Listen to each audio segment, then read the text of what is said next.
व्यास जी महाराज लिखते हैं कि सच्चिदानंद रूपाय, सच्चिदानंद अर्थात सत चित आनंद, सत चित आनंद। देखो सत क्या है जी? वैसे सत्यम अव्यक्तम, सत्य की परिभाषा नहीं दी जा सकती, लेकिन आप समझ सकते हैं, समझते सब है भाई ये सच है अर्थात ये सत्य है, लेकिन बता नहीं सकते। तो सत्य अर्थात जिसका कभी नाश नहीं होता। कहते हैं अंत में भैया सच्चाई की जीत होती है, सत्य जो सदैव रहता है। और चित, चित कहते हैं जी जिसमें कोई दोष नहीं है, जो निर्दोष है। हम जितने भी लोग हैं भैया कहीं ना कहीं कुछ न कुछ कमी सब में होती है।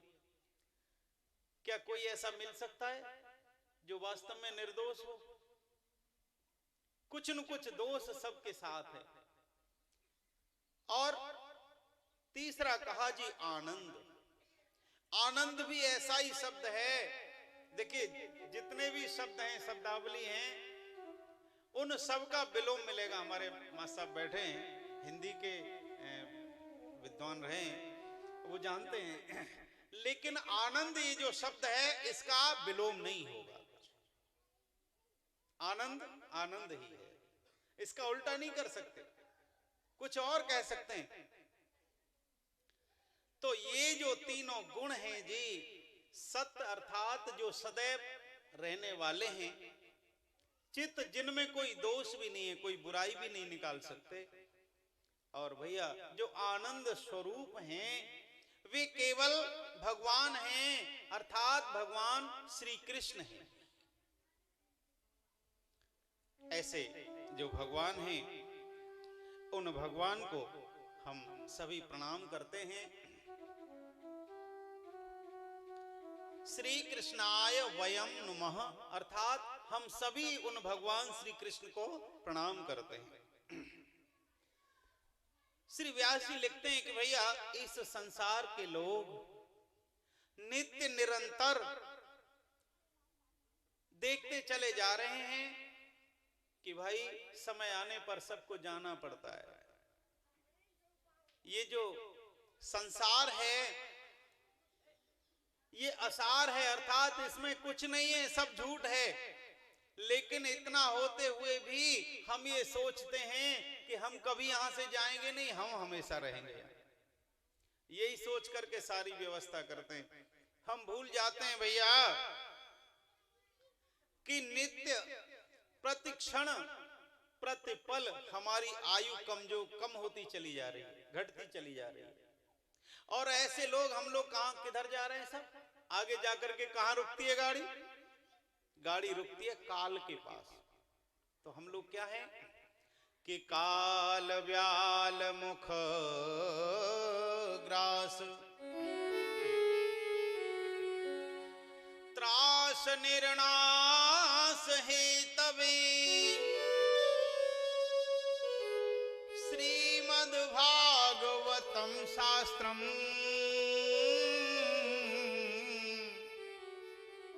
कलौ कीरेण भासितम।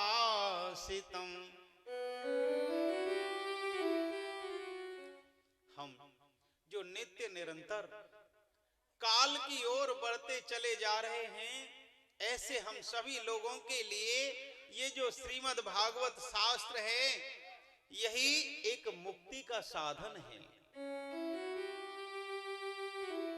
जीव के 4 पुरुषार्थ होते हैं जी। हम क्या चाहते हैं? 4 पुरुषार्थ हैं, वो 4 हैं जी, धर्म, अर्थ, काम और मोक्ष। ये जो मोक्ष है ये चौथा पुरुषार्थ है। तो धर्म करेंगे तो इससे देखिए जोड़ा है, धर्म से मुक्ति होगी, धर्म से मुक्ति होगी।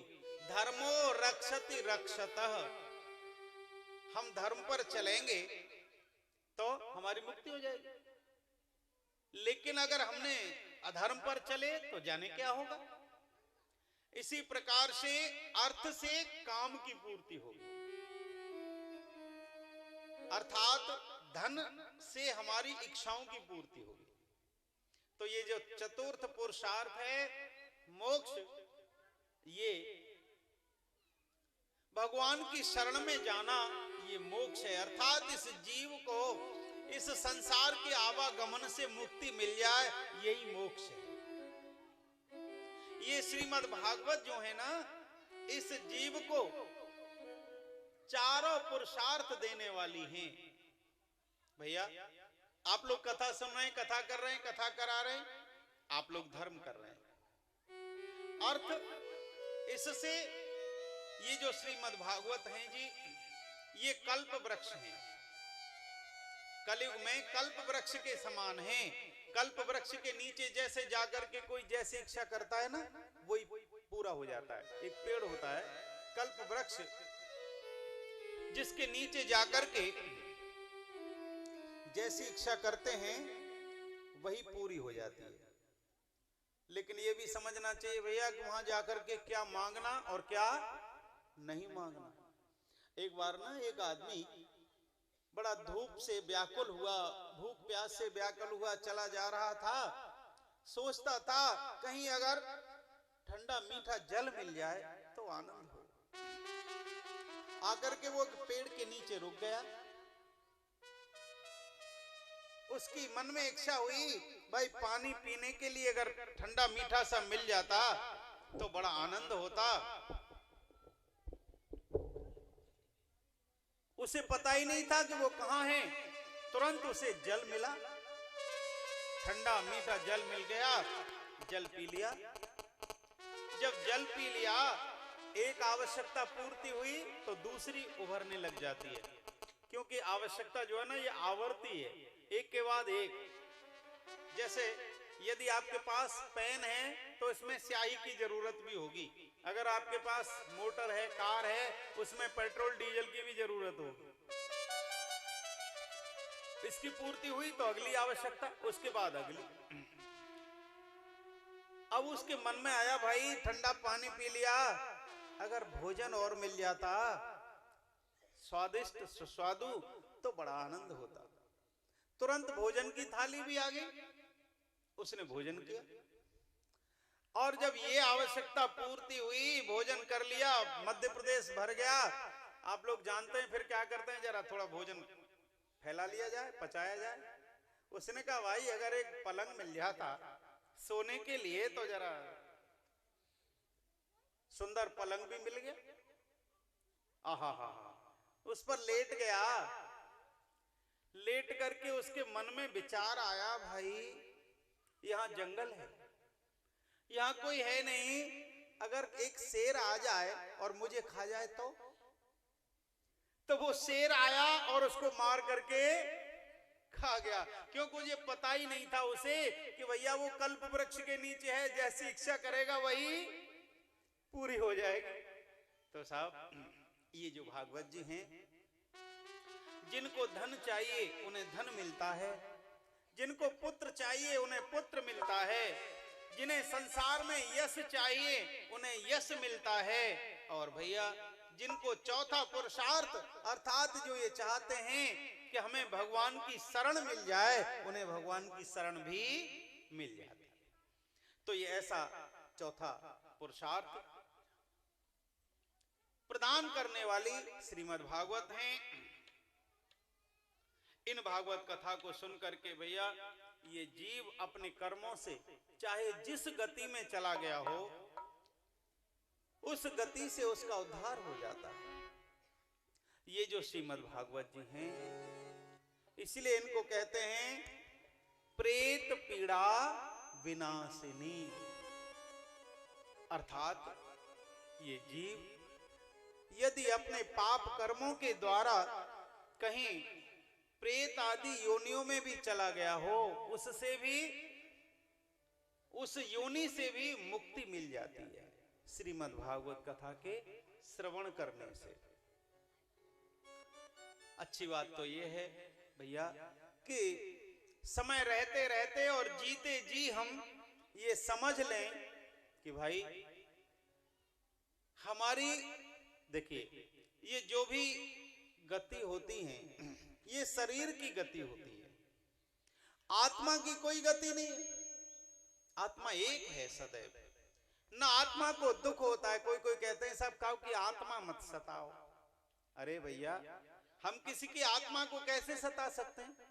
गीता में भगवान कृष्ण कहते हैं कि नैनम छिंदन्ति शस्त्राणि नैनम दहति पावक न चैनम क्लेदयन्त्यापो न शोषयति मारुत। इसका तो कुछ हो ही नहीं सकता आत्मा का।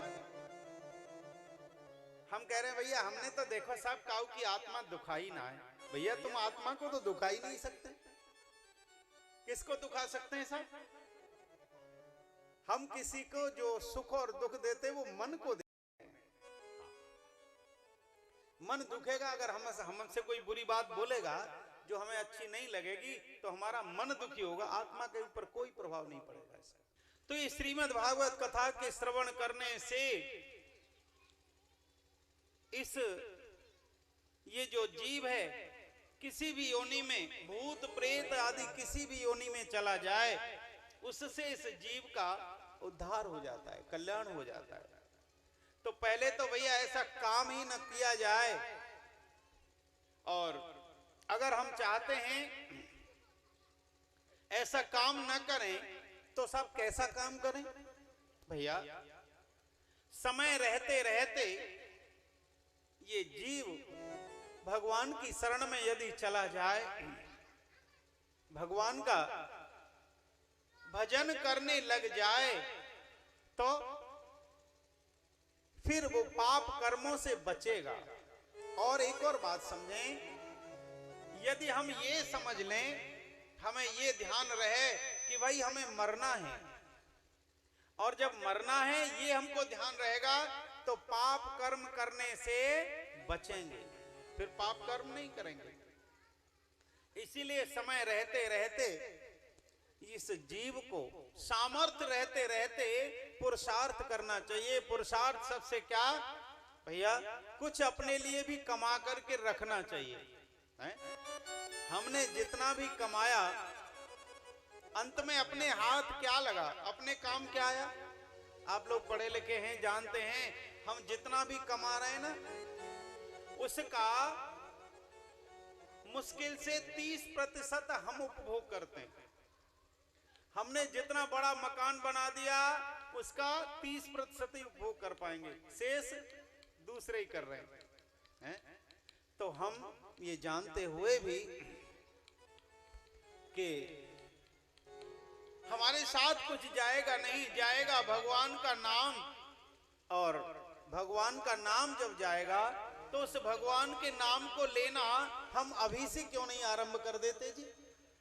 सारे काम तो हम टालते चले जाते हैं, भगवान के नाम को टालते चले जाते हैं और केवल भगवान का नाम जो है उसको पीछे की ओर करते चले जाते हैं। सारे काम करते हैं जल्दी जल्दी, ये भी हो जाए, ऐसा हो जाए, ऐसा हो जाए, लेकिन भगवान के नाम को हम सबसे पीछे की ओर कर देते हैं। लेकिन भैया हमारे ब्रज के रसिक संत कहते, एक रसिया हमारे ब्रजवासी गाते जी कहते,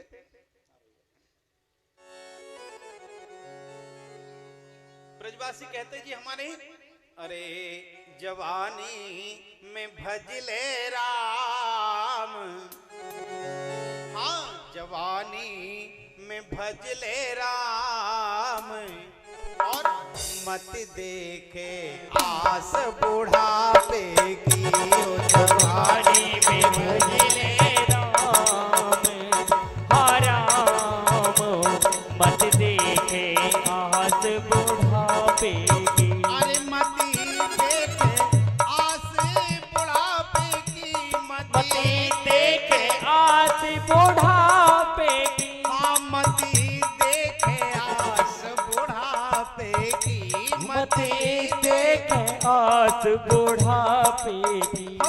जवानी में भजले राम, हाँ राम मति देखे आस बुढ़ापे की।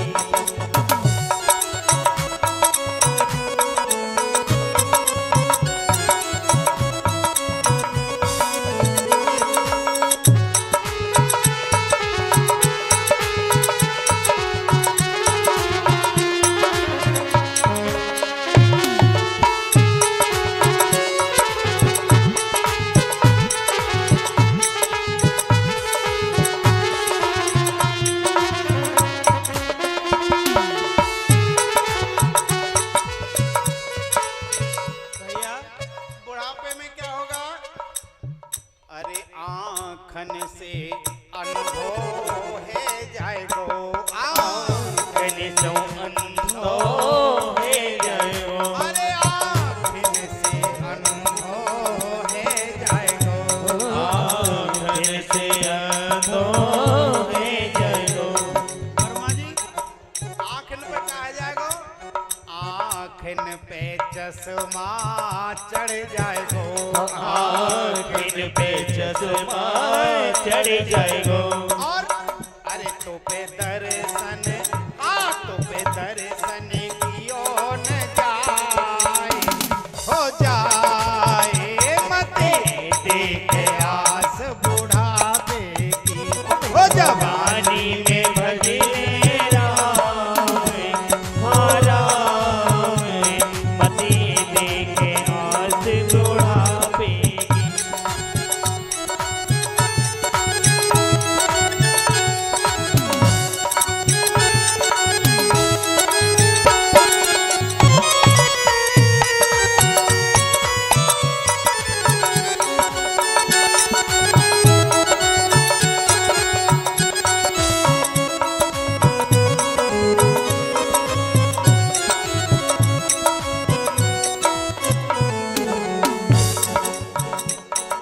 और भैया अरे कानन से बहरो है जाएगो, कानन से बहरो है जायो। कानन से बहरो है जाएगो, कानन से बहरो है जायो। और कानन से बहरो है जाएगो, कानन से बहरो है जायो। अरे तो पे कथा सुनी आए जाए, आ जाए मति देखे आस बुढ़ापे की, हो जवानी में भजले राम, हाँ राम मति देखे आस बुढ़ापे की। जवानी में भजले राम, हाँ राम मति देखे आस बुढ़ापे की। और देखो ये बात तो हमारे ब्रजवासी कहते, लेकिन आज के लोग कहा कहें, हमारा ओम प्रकाश भैया ये जो ऑर्गन प्ले करते हैं, ये बड़ी अच्छी बात कहते हैं। इन्होंने गाया क्या? हाँ भैया राम नाम।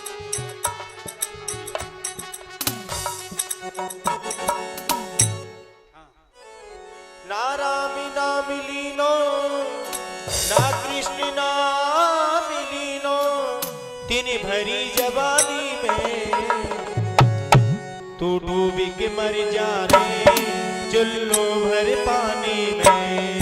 तू डूबी के मर जा रे चुल्लू भर पानी में।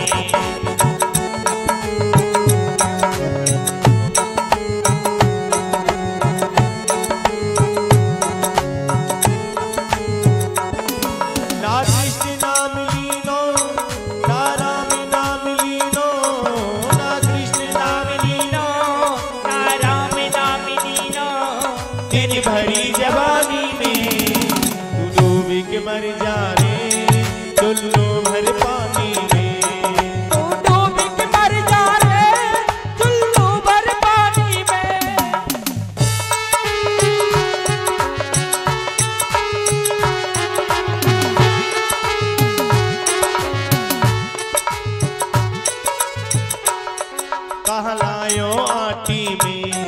मिल जाए गो माटी में, आ जाओ माटी में, मिल जाए गो माटी में।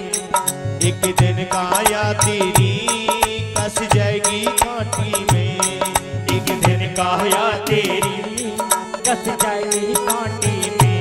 हो पानी को बबूला है, पानी को बबूला है, मिल जाएगो पानी में, तू डूब के मर जा रे। चुल्लू भर पानी में, तू डूब के मर जा रे, चुल्लू भर पानी में।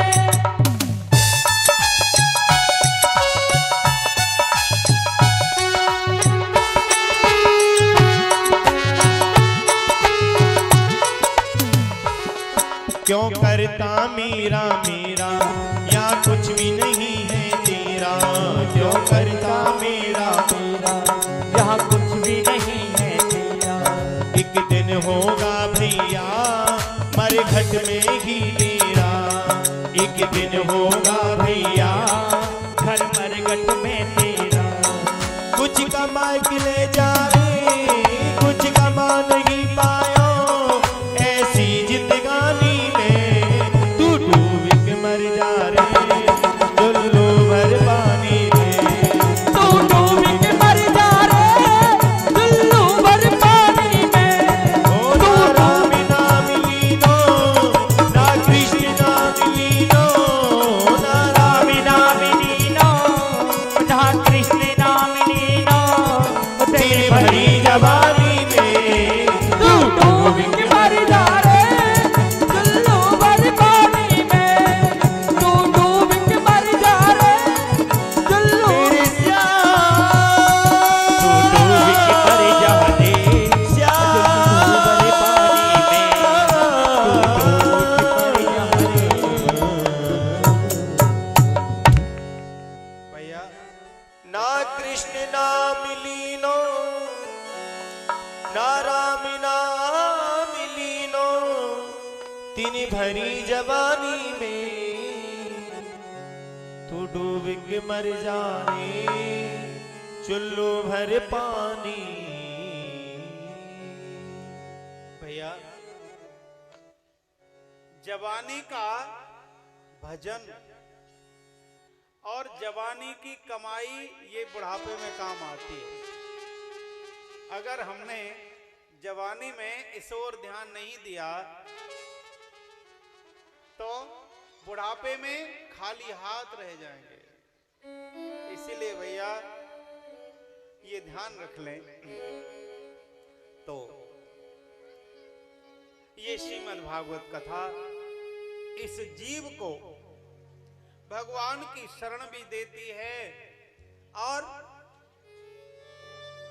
जो पाप कर्म है उनसे भी बचाती है, पापों को काट देती है। देखो वैसे तो भैया शास्त्र में यह भी कहा है कि पुण्य करने से पाप जो हैं वो कम नहीं होते हैं। अगर हम पहले तो आप लोग देखते रहते हैं ना, जवानी में या जब भी है भूल चूक से या सोच समझ करके पाप कर्मों में रत रहे, लेकिन जब बुढ़ापा आया तो सबको छोड़ा। चलिए कुछ सत्कर्म की ओर भी लगे, चलो परिक्रमा करेंगे, दर्शन करने जाया करेंगे, ज्यादा नहीं तो गांव की परिक्रमा कर लिया करेंगे। तो देखो ये पुण्य कर्म करने से पाप कम नहीं होते। जैसे पापों का फल मिलेगा वैसे ही पुण्य करने से पुण्य बढ़ते। तो पुण्यों का फल अच्छा मिलेगा, लेकिन भैया भोगना तो पापों का भी पड़ेगा। हाँ, इसीलिए बचना चाहिए, पाप कर्म से बचना चाहिए, यही इसका उपाय है। तो साहब ये जो श्रीमद् भागवत कथा है ये प्रेत पीड़ा विनाशनी, अर्थात कोई प्रेत आदि योनि में भी चला जाए उससे उस जीव का कल्याण करने वाली है। ये भागवत कथा कहां कहां हुई जी? तो देखो सबसे पहले ये जो श्रीमद् भागवत कथा है ना, कैलाश पर्वत पर भगवान शिव ने माता पार्वती जी को सुनाई है।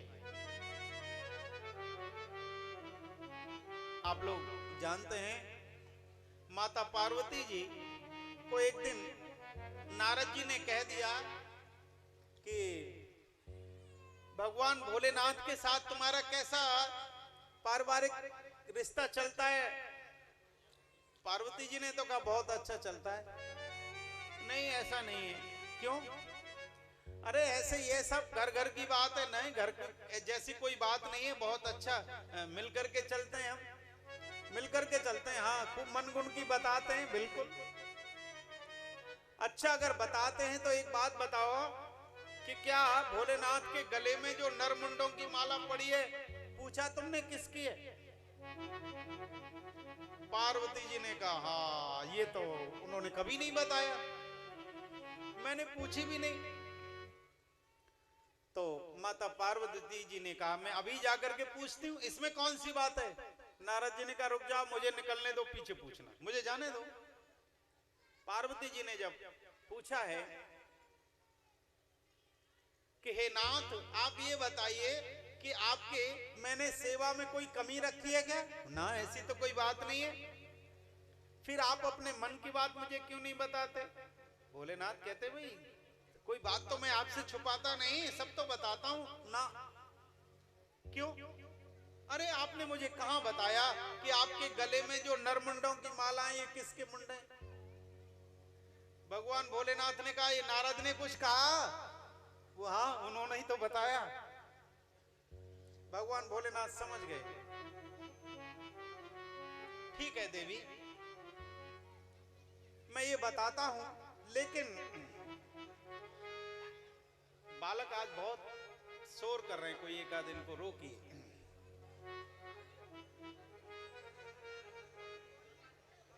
भगवान शिव ने कह दिया देखो, मैंने कभी इसकी जरूरत नहीं समझी और आपने भी कभी पूछा नहीं, इसीलिए नहीं बताया। अब बताओ। बताऊं? हाँ।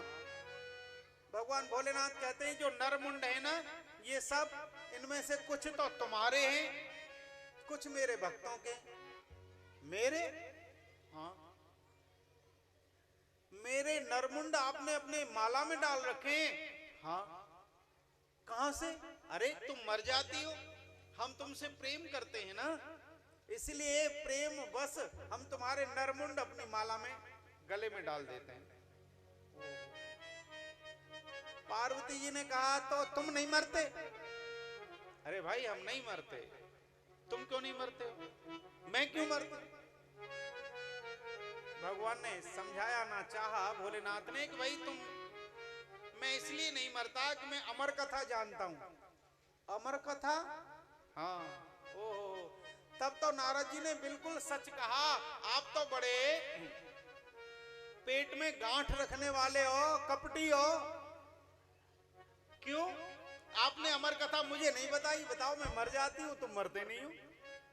तो वहीं भोलेनाथ ने ये जो अमर कथा है, अर्थात ये श्रीमद् भागवत कथा ले जाकर के माता पार्वती जी को सुनाई है, जिसके फलस्वरूप ये सुखदेव जी महाराज का प्राकट्य हुआ है। ओ कथा सुना में पार्वती को शिव शंकर भगवान, सुनती सुनती अमर कथा को बंद हो गए कान।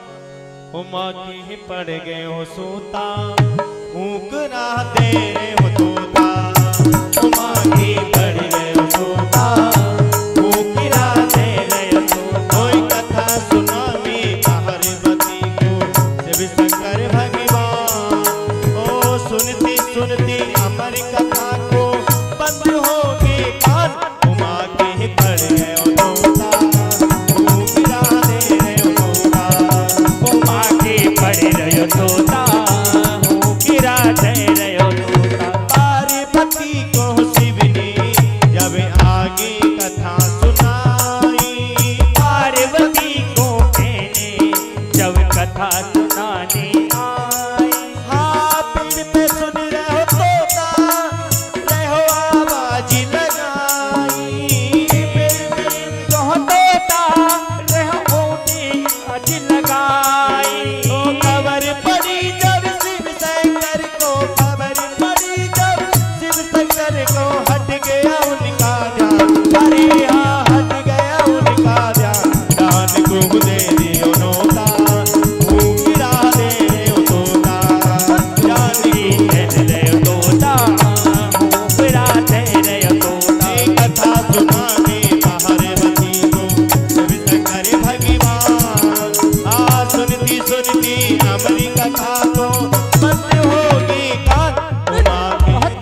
सुन लियो भोला ने तोता के पड़ो पिछारी। सुन लियो भोला ने तोता के पड़ो पिछारी। शंकर पीछे पीछे अरे तोता उन्हें अगारी। शंकर पीछे पीछे और तोता भगे अगारी। अरे जगह मिली ना कहीं छिपने को, जगह मिली ना कहीं छिपने को, हट गया उनका ध्यान। अरे हट गया उनका ध्यान, ज्ञान को दे दियो तोता, गिरा दे रे तोता, ज्ञान को दे दे तोता, गिरा दे रे तोता।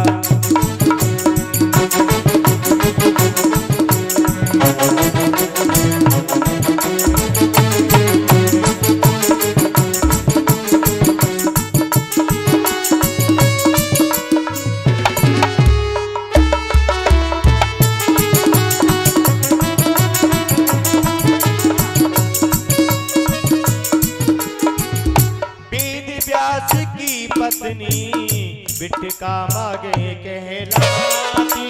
वेद व्यास की पत्नी बिटका माए कहलाई। अरे सुखदेव पुत्र को पाकर अरे मन में खूब हर्षाई। सुखदेव पुत्र को पाकर ये मन को खूब सतलाई। अरे वेद व्यास के भाग जाग गए, वेद व्यास के भाग जाग, नहीं पुत्र नादान। अरे हाँ नहीं पुत्र नादान, जान को दे दियो तोता, गिरा दे रे तोता, जान को दे दियो तोता, गिरा दे रे तोता। हरि कथा सुना में पार्वती को शिव शंकर भगवान। सुनती सुनती हमारी कथा को बंद हो गए कान, उमा के पड़ गए तोता, गिरा दे रे तोता, उमा के पड़ गए तोता, गिरा दे रे तोता। बात समझ में आ गई होगी। माता पार्वती जी को नींद आई, तोते ने कथा को सुना। कथा का अनाधिकारी समझ करके भगवान भोलेनाथ त्रिशूल लेकर के मारने के लिए दौड़े तोते के पीछे। व्यासदेव जी की पत्नी बीतिका अपने केस संवार रही, उनको जवाई आई, ये तोता जो था उनके पेट में घुस गया। भगवान भोलेनाथ आए मारने के लिए, त्रिशूल लिए चले आ रहे हैं। रुको रुको रुको, ये क्या कर रहे हो, कहां जा रहे हो, कहां जा रहे हो? उन्होंने कहा भैया तुम्हारे घर में मेरा चोर है, उसको मारूंगा। कौन चोर? ये अभी अभी गया है ना, ये तुम्हारी पत्नी के मुंह में जो घुस गया, पेट में घुस गया, इसको मारूंगा मैं। व्यास जी ने कहा भोलेनाथ आप क्या कर रहे हो? क्यों? ये अनाधिकारी है। देखिए ये जो भगवान की कथा है ना, इसको अधिकारी को ही सुनाना चाहिए। तो भोलेनाथ ने कहा मैं इसको मारूंगा। उन्होंने कहा क्या बात हो गई, इसने अमर कथा सुन ली। उन्होंने कहा एक बात बताओ कि या तो वो आपकी अमर कथा झूठी है। क्यों? अरे भाई अगर इसने अमर कथा सुन ली तो आप इसको मार कैसे देंगे? हाँ ये बात भी सही है। और या फिर आप इसको मार ही नहीं सकते, अगर अमर कथा सुनिए तो आप कैसे मारोगे इसको? भाई बात तो सही है। भोलेनाथ लौट गए। यही माता बीतका के गर्भ से श्री सुखदेव जी का प्राकट्य हुआ है। कई बार लोग पूछते हैं तो ध्यान नहीं आता। अभी थोड़ा सा समय था, यद्यपि बहुत अल्प समय है, इसलिए मैं जल्दी से जल्दी चाहता हूं कि थोड़ी देर कथा भी हो जाए, लेकिन हो सकेगी तो ये प्रथम सोपान श्रीमद् भागवत जी का यही है भैया कि भगवान शिव ने ये कथा सुनाई है माता पार्वती जी को कैलाश पर्वत पर। दूसरे बिंदु सरोवर पर श्री मैत्रेय जी ने यही कथा श्री विदुर जी महाराज को सुनाई है।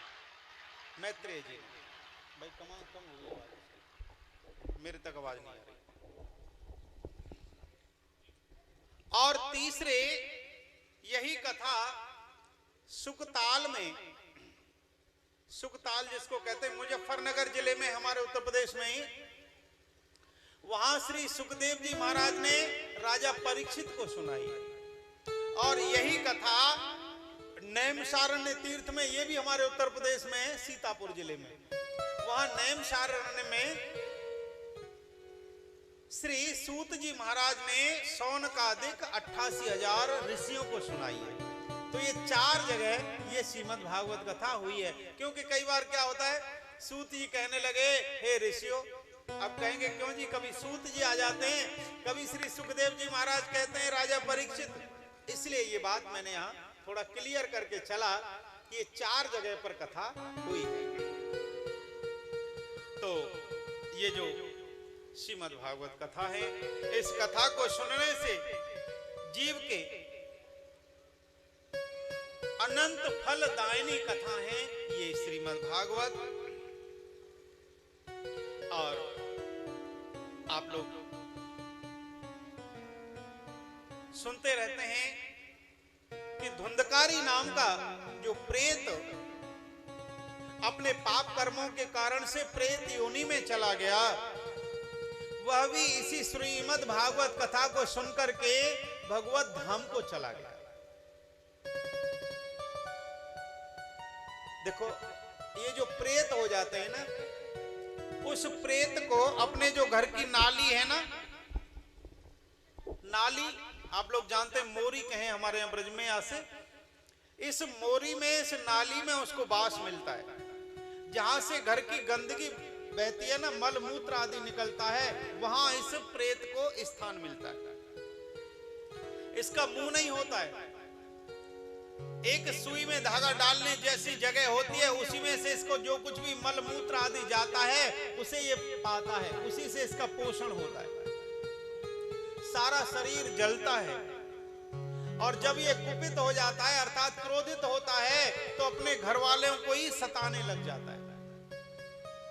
कभी कभी जाते हैं ना, पूछते हैं साहब हमारे घर में क्यों इतनी व्याधि आ रही है, घर में सुख शांति नहीं है, हमारे घर में बरकत नहीं होती है, घर में हर समय लड़ाई झगड़ा होता है। तो लोग बताते भैया आपके प्रेत रूठ गए, बिचर रहे, कुपित हो गए।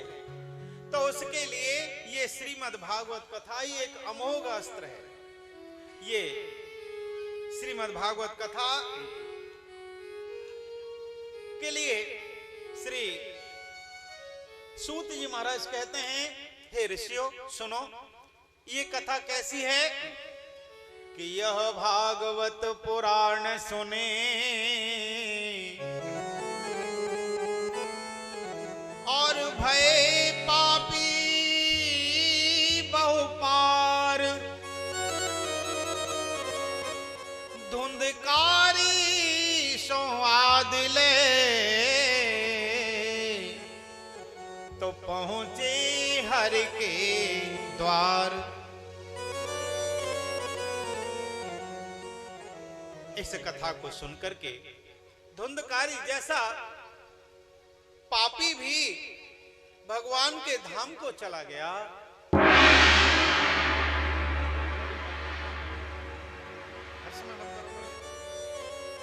कैसे, कब? तो इसके लिए जो कथा सुनाई वो किन्ने सुनाई जी, कि वक्ता हुए गौकरने, और श्रोता धुंधु नाम, सप्त दिवस पाराही नहीं, तो बासे निज निज धाम। ये कथा सुनाई श्रीमद् भागवत कथा। श्री गौकर्ण जी महाराज ने और सुनी, धुंधकारी ने, वैसे तो सबने सुनी, लेकिन जैसे ही कथा का विराम हुआ 7वें दिन, तो ये जो धुंधकारी है प्रेत योनि से मुक्त होकर के और बड़ा सुंदर दिव्य रूप में, चतुर्भुजधारी रूप में प्रकट हुआ। तभी भगवान के पार्षद विमान लेकर के आए और ये धुंधकारी भगवत धाम को चला गया। तो भाई जब ऐसे पापी का उद्धार इन श्रीमद् भागवत कथा के सुनने से हो गया, हम और आप भी यदि कथा करें, कथा सुने और सुनने के उपरांत उसका मनन भी करें। देखो ये सबसे बड़ी बात है, क्योंकि कथा तो सबने सुनी, श्रावण मास में हुई है कथा वो, और सबने कथा सुनी, लेकिन विमान आया केवल धुंधकारी के लिए। सब लोगों ने कहा भाई ये हमारे लिए, मतलब कथा तो सबने सुनी, लेकिन इस धुंधकारी के लिए विमान क्यों आया? उन्होंने कहा भैया ये इसलिए हुआ कि इस कथा का जो सुनी तो सबने, लेकिन इसका धुंधकारी ने, क्योंकि वो बड़ा दुखी हो रहा था, इसलिए उसका चिंतन किया, उसका मनन किया और उससे उसका तुरंत उद्धार हुआ। तो भाई कोई डॉक्टर दवा लिखें, पेट में दर्द हो रहा है जी, ठीक है, जाओ पंडित जी के पास, दवा ले आओ। पंडित जी ने गोली दे दी, भैया ये खा। हम उस दवा को लेकर के आए, दवा रख ली जेब में। हम अगले दिन गए, पंडित जी दर्द तो बंद हुआ ही नहीं। पंडित जी पूछेंगे भैया तैने दवा खाई? हम कहेंगे दवा तो खाई नहीं। कहाँ है दवा? तो ये रही। तो फिर पंडित जी क्या कहेंगे भैया? भाई जब दवा नहीं खाई तो दर्द बंद कैसे होगा? इसलिए ये जो इस कलिकाल से बचाने की महौषधि है श्रीमद् भागवत, लेकिन कब फायदा करेगी जी? जब इसका हम कथा सुनेंगे और सुन करके इसका मनन करेंगे, और मनन करके इसके उपरांत यदि उस पर थोड़ा थोड़ा आचरण करेंगे, हैं, चलेंगे, तब तो कुछ कामयाबी मिलेगी, नहीं तो कुछ नहीं होगा। हैं, कथा सुनी और यहीं कहीं छोड़ करके चले गए। क्या हुआ जी, एक बार ऐसे कथा होती रहती है, कथा हो रही, कथा सुनने के लिए बड़े लोग जाते हैं। एक सज्जन कथा सुनने के लिए जाएं, रोजाना कथा सुने। एक दिन और उनकी दुकान थी, तो उस दुकान पर अपने बच्चे को बिठा दिया, तू यहाँ दुकान देखियो, मैं जरा कथा सुनने के लिए जाऊं। तो बालक बैठा है। कोई मिलने वाले आए तो पूछा, भाई तेरे पिताजी कहाँ हैं? वो तो कथा में गए, हमें बहुत जरूरी काम है, उनको जरा बुला के ला। बालक गया, और जब बालक गया वहां कथा में, तो पंडित जी कह रहे भैया अगर गाय कुछ खा रही हो, कुछ पी रही हो, तो उसको मारना नहीं चाहिए, भगाना नहीं चाहिए। तब तक उसके पिताजी दिखाई दे गए, उनके पापा अंकल जी आए, चले गए, उठ करके बातचीत हुई। अगले दिन फिर यही हुआ, बालक को बिठाया, वो कथा सुनने के लिए चले गए। इधर बालक दुकान पर बैठा है, एक गाय आई, बोरी रखी थी बिनौले की, बनोरे ना होते, हाँ कांकड़ा कहते हैं कहीं, बिनौला। अब उसको खाने के लिए खाने लगी। बच्चे ने डंडा उठाया, लेकिन तभी उसके ध्यान में आई, भाई पंडित जी कह रहे थे कि गाय कुछ खा रही है, पी रही है, तो उसको मारना नहीं चाहिए। सो उसने डंडा अलग रख दिया, उधर मुंह करके बैठ गया खा। तब तक बाबूजी आ गए कथा में से, आकर के देख रहे कि गाय तो बिनौले खाने में लग रही है और ये लड़का इधर मुंह करके बैठा है। पिताजी को बड़ी गुस्सा आई, उसको खूब डांटा, अरे मूर्ख, ये क्या कर रहा है तू? ऐसे तो सांप लुटा देगा, तू भूखा मर जाएगा। पिताजी क्यों? अरे दिखाई नहीं दे रहा तुझे, ये गाय बिनौले खा रही है, इसको बच्चे ने कहा, पिताजी मैं तो कल आपको बुलाने के लिए जब गया कथा में, तो वहां पंडित जी कह रहे थे कि भैया गाय कुछ खा रही हो, पी रही हो, तो उसको भगाना नहीं चाहिए, मारना नहीं चाहिए। तो मैं तो थोड़ी देर के लिए कथा में गया, मैंने ये सुना, इसलिए मैंने गाय को भगाया नहीं। और तुम तो इतने दिनों से कथा सुन रहे हो, तुम्हारी समझ में उस बाबूजी ने क्या कहा, अरे मूर्ख, कहीं तेरी तरह से कथा सुनते? क्यों? अरे कथा सुनते हैं पल्ला झाड़ के। मुझे पल्ले झाड़ के क्या होती है? पल्ला झाड़ के ये होती है कि कथा यहां सुनी और यहां ही हला के चले गए, फिर वही बात करने लगेंगे। अभी यहां जब तक हम बैठे हैं, है ना, तब तक खूब अच्छे विचार हैं, सब कुछ है, और बाहर गए निकल के तो फिर वही बात है। भाई ठीक है, सुने, और सुनकर के जब भी आपके पास समय है, अवकाश है, उस बात को अपने मनन करें, चिंतन करें। ये समय अमूल्य है ना, और उसमें जो अपने फायदे की चीजें हैं, काम की बातें हैं, उन पर फिर आचरण भी करें, तो निश्चय ही मैं तो कहता हूं कि आप कितने दिनों से कथा सुन रहे हैं, अगर एक बार भी कथा सुन लें, एक बार नहीं एक दिन भी कथा सुन लें, कथा की 1 घंटे भी सुन लें, 15 मिनट भी सुन लें, उसी में उद्धार हो जाएगा। लेकिन भैया बात वही है कि दवा दी डॉक्टर ने, और यदि हम खाएंगे तो उसका लाभ मिलेगा, और अगर खाई नहीं तो कोई फायदा नहीं होगा। तो ये बात श्री सूत जी महाराज कहते हैं, ऋषियों, ये श्रीमद् भागवत कथा सुन करके जब धुंधकारी जैसे पापी का उद्धार हो गया, तो भैया हम अगर ये कथा सुने तो हमारे लिए क्या कोई कमी रहेगी? ऐसे बड़ा सुंदर सुंदर महात्मा श्रीमद् भागवत जी का श्री सूत जी महाराज कहते हैं। अंत में श्रीमद् भागवत कथा की श्रवण विधि बताते हैं। भैया कथा कैसे सुननी चाहिए? तो देखो, जैसे जब अपने मन में विचार बने तो किसी विद्वान ब्राह्मण को बुला करके उसका मुहूर्त निकलवाना चाहिए, और किसी भागवती पंडित को निमंत्रण देना चाहिए कथा के लिए। जिस प्रकार से अपने पुत्र पुत्री का विवाह करते हैं, उसके लिए धन एकत्र करते हैं, सामान एकत्र करते हैं, सामग्री एकत्र करते हैं, उसी प्रकार से सब कुछ एकत्र करना चाहिए। सुंदर वितान अर्थात मंडप आदि बनवाना चाहिए। श्रोताओं को जगह जगह सूचना भेजनी चाहिए, यहाँ इस दिन से तब तक श्रीमद् भागवत कथा होने वाली है, आप कथा सुनने के लिए सादर आमंत्रित हैं, कथा सुनने के लिए आइए।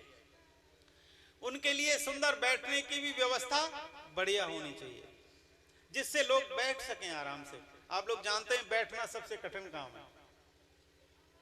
कहते हैं हम तो क्या करें जी, बिल्कुल बैठवे को बैठ ही ना सकें, लेकिन बैठ के देखें कितनी देर बैठेंगे, थोड़ी देर में थक जाते हैं बैठे बैठे भी।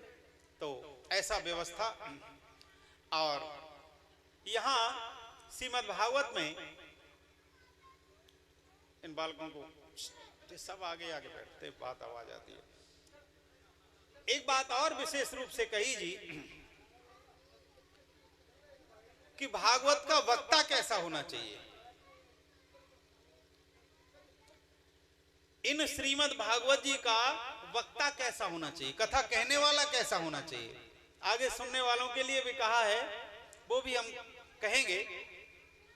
तो श्रीमद् भागवत जी का वक्ता होना चाहिए। देखिए, मैं नहीं कह रहा हूं, ये श्रीमद् भागवत जी कह रही हैं, भागवत जी में लिखा है, इसके महात्म्य में ही वक्ता कैसा होना चाहिए कि विरक्तो वैष्णवो विप्रो वेद शास्त्र विशोधिकृत दृष्टांत कुशलो धीरो वक्ता कायो तिनिष्प्रह।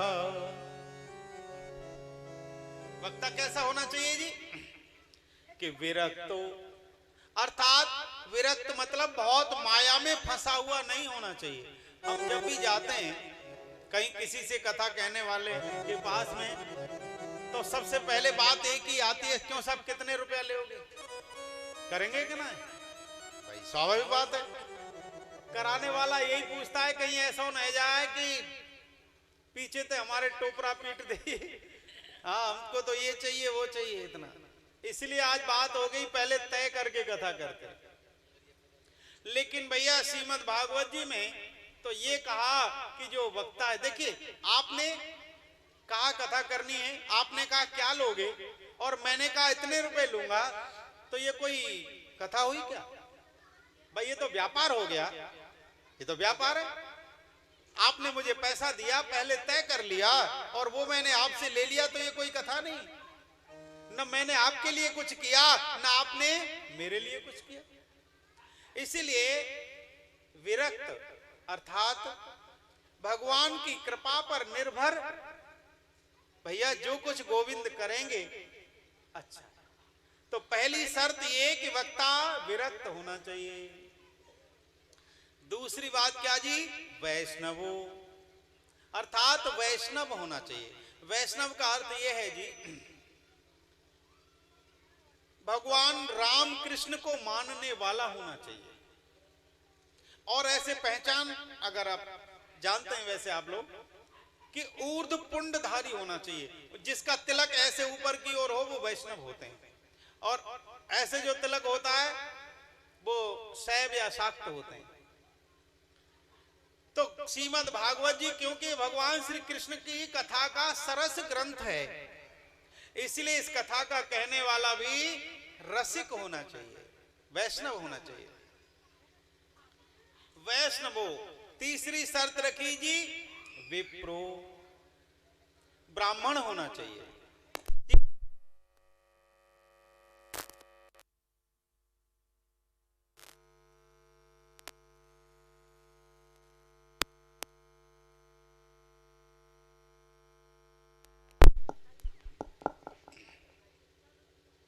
श्रीमद् भागवत का वक्ता जो है वो ब्राह्मण होना चाहिए।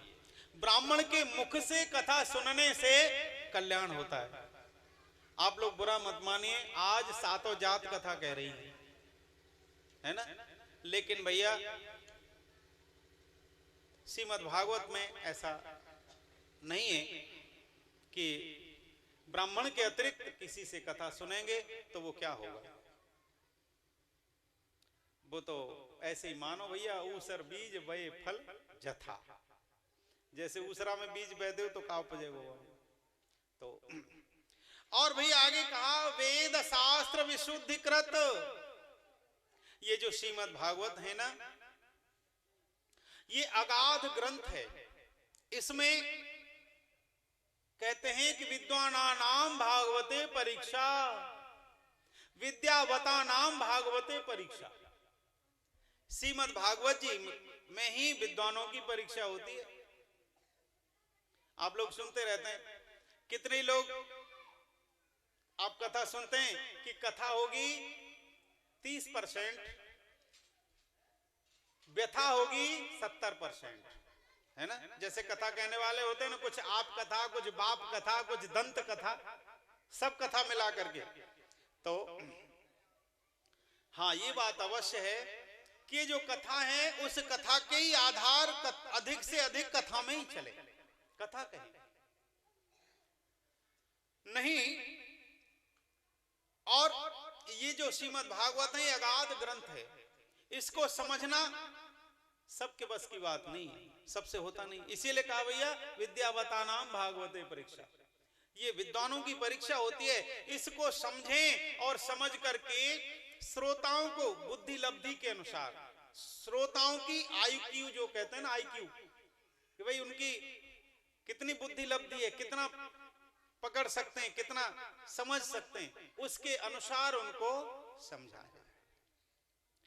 और दृष्टांत कुशलो धीरो, दृष्टांत कुशल अर्थात छोटी छोटी बातों में से कह करके श्रोताओं को समझा सके। धीरो, धैर्यवान होना चाहिए। वक्ता कायोति निष्प्रह, अगली बात कही जी कि वक्ता जो है कायोति निष्प्रह, अर्थात जैसे एक उदाहरण के लिए मैं आपको बताता हूं। आप लोग बैठते हैं इतनी देर, कथा होगी 4 घंटा, 3.5 घंटा, लेकिन इस 2 घंटे, 3 घंटे, 4 घंटे में आप कितनी बार आसन बदलते हैं, कितने तरह से बैठ जाते हैं, कभी ऐसे बैठे तो कभी इसको ऐसे करेंगे, कभी ये दोनों पैर आगे कर लेंगे, कभी दोनों गुट्ट मार के बैठ जाएंगे। हैं, मैं भी ऐसा कर लूंगा? हैं, आप लोग देखते हैं मैं तीसरी बार आपके बीच में हूं, हैं, तो ये वक्ता का लक्षण है एक आसन पर बैठ करके कथा कहे। हैं, आपको प्यास लगेगी तो आप पानी पी लेंगे, लल्लू लियो ना, लोटा लिया। लेकिन मुझे भी प्यास लगी होगी तो मैं क्या करूंगा? ये व्यवस्था नहीं है। यहां गद्दी पर बैठने के बाद कुछ भी लगे, कुछ भी हो, है, लेकिन एक बार जब बैठे तो आरती होकर के ही, ऐसा श्रीमद् भागवत का वक्ता होना चाहिए।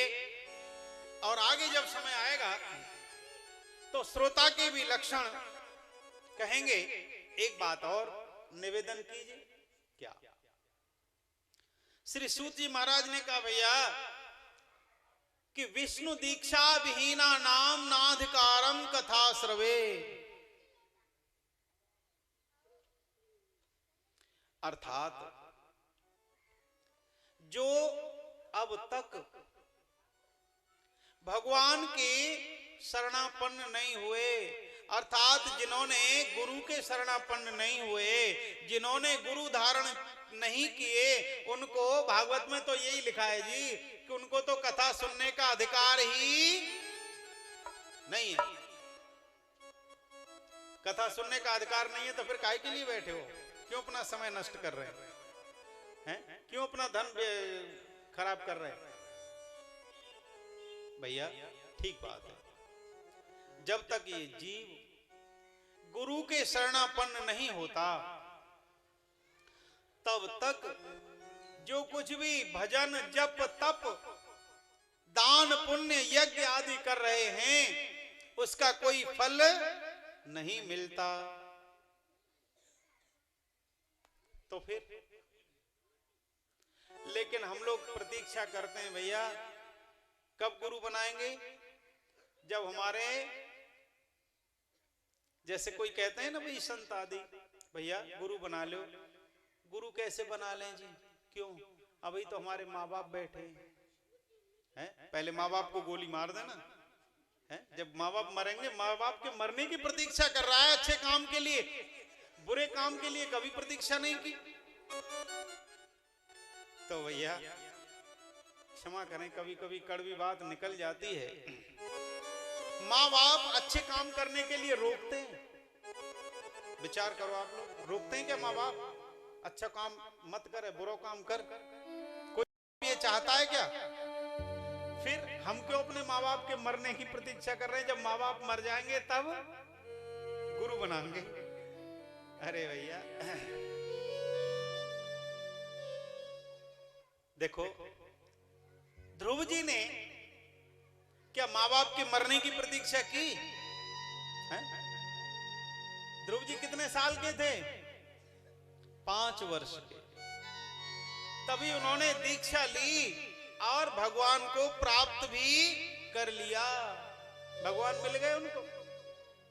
तो भाई मेरा तो आप सबसे जहां भी जाता हूं ये निवेदन करता हूं कि भैया जितनी जल्दी हो सके इस जीव को गुरु के शरणापन्न हो जाना चाहिए। और गुरु कैसे होने चाहिए? वैसे तो कहते हैं भैया कि पानी पीजे छान और गुरु कीजिए जान, पहचान कर। लेकिन इसका अर्थ यही है कि गुरु जब हम धारण करें तो भाई ऐसा न हो कि हमें बाद में गुरु के प्रति अश्रद्धा हो जाए। ऐसा नहीं हो भैया कि अब के आए हो ना तो अब के तो एक एक कट्टा 50-50 किलो गेहूं लाओ, अब के तक 2-2 पूरी लाओ। फिर हम कहा कहेंगे अरे भैया गुरु से तो वैसे ही अच्छे है भाई। तो भाई ऐसा ना होना चाहिए। अर्थात हम जो गुरु धारण करें, क्या लेना क्या देना।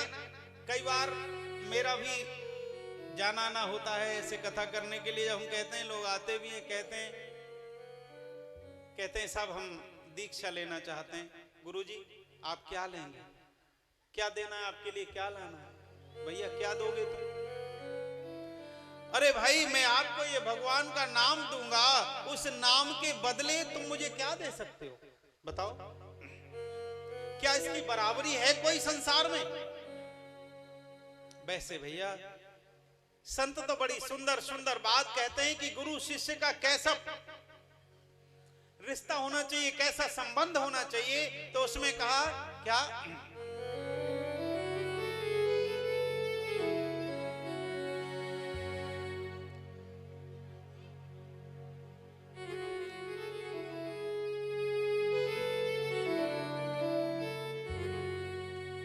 कि सिख को ऐसो चाहिए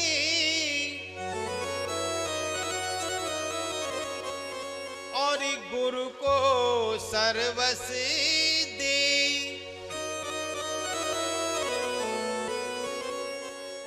और गुरु को ऐसो चाहिए भैया सिख को कछु न ले, है ना भाई? शिष्य तो ये भाव रखे कि ये जो कुछ भी है मेरे पास सब कुछ गुरुजी का है, लेकिन गुरुजी को भी ये भाव रखना चाहिए कि शिष्य से कुछ इच्छा नहीं करे, कुछ चाहे नहीं, कुछ मांगे नहीं। दोनों ओर से जब ऐसा संबंध है तो वही गुरु शिष्य का रिश्ता पवित्र है। आज हम लोग गुरु देखते बनाते हैं, हमारे गुरुजी के पास तो हेलीकॉप्टर है, देश विदेश में आश्रम है, लेकिन गुरुजी ने कभी आपके सिर पर हाथ रख करके कभी आशीर्वाद दिया क्या है?